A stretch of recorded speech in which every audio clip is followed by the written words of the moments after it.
जिवंत देव, जो पवित्र प्रभू येशू ख्रिस्त याच्या नावाला धन्यवाद देऊ।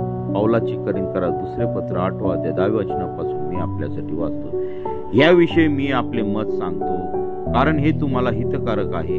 तुम्ही मागेच 1 वर्षापूर्वी प्रथमतः असे करण्यास प्रारंभ केला। इतकेच नव्हे तर अशी इच्छा करण्यासही केला, तर हे कार्य आता पूर्ण करा, यासाठी की जशी इच्छा करण्याची उत्सुकता तुम्हास होती तशी तुमच्या ऐपतीप्रमाणे कार्यसिद्धी व्हावी।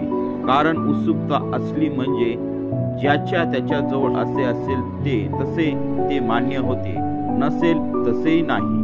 दुसऱ्यांचा भार हलका करण्याकरिता तुमच्यावर भार घालावा असे नाही, तर मी हे समानतेने व्हावे, म्हणजे प्रस्तुत काळी तुमच्या वैफल्यानुसार त्याची गरज भागावी आणि पुढे त्याच्या वैफल्यातून तुमची गरज भागावी, अशी ही समानता व्हावी। वाचलेले वचन देवबाप आशीर्वादित करो। आमेन।